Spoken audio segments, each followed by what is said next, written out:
Selamat pagi Romo, Bruder, Suster, Bapak Ibu, OMK, dan adik-adik sekalian. Pagi ini, marilah kita mengikuti renungan dari Pak Kris Nugroho, Seksi Katekese, Paroki Jagakarsa, Gereja Ratu Rosari. Renungan Sabda Allah hari ini diambil dari Injil Matius, bab 15, ayat 1 sampai 2, ayat 10 sampai 14. Melaksanakan peraturan dengan kasih. Dalam masyarakat Jawa ada ungkapan nguri-nguri budoyo yang artinya memelihara atau merawat budaya atau tradisi. Kebiasaan ini ada pada setiap suku bangsa di Indonesia yang bertujuan baik, yaitu usaha untuk melestarikan tradisi atau budaya yang diturunkan sebagai warisan dari nenek moyang. Merawat agar suatu budaya tetap hidup merupakan usaha yang baik, apalagi bila dikaitkan dengan masalah kerohanian, karena menyangkut iman orang-orang kepada Tuhan. Mereka yakin bahwa merawat budaya yang ada kaitannya dengan iman kepada Tuhan adalah hal yang baik, karena dengan melakukan hal itu, mereka dapat memuji dan memuliakan Tuhan. Dalam Injil hari ini, diceritakan orang-orang Farisi dan ahli-ahli Taurat menegur Yesus, mengapa murid-muridnya tidak mencuci tangan sebelum makan. Tidak membasuh tangan sebelum makan, mereka katakan sebagai hal yang najis. Masih banyak lagi peraturan yang mereka jalankan, seperti tertulis dalam kitab Taurat. Ada 613 hukum.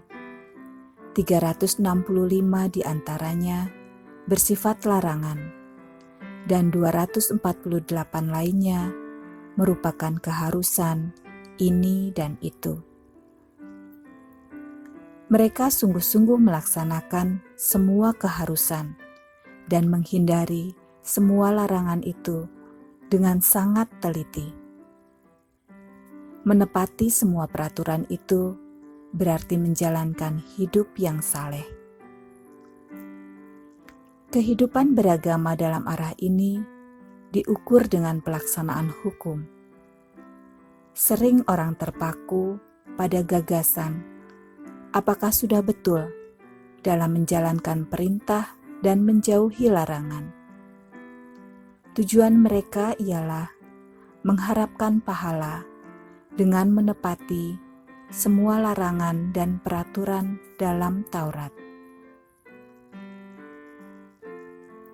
Namun, dalam hal ini, mereka tidak melibatkan hati. Ini yang membuat hati mereka menjadi degil dan keras. Yesus menjawab dengan mengatakan bahwa mereka munafik, sambil merujuk perkataan Nabi Yesaya. Benarlah nubuat Yesaya tentang kamu, hai orang-orang munafik. Sebab ada tertulis, bangsa ini memuliakan aku dengan bibirnya, padahal hatinya jauh daripadaku. Percuma mereka beribadah kepadaku, sedangkan ajaran yang mereka ajarkan ialah perintah manusia. Perintah Allah kamu abaikan untuk berpegang pada adat istiadat manusia. Hidup keagamaan mereka hanya untuk menepati hukum-hukum dalam Taurat.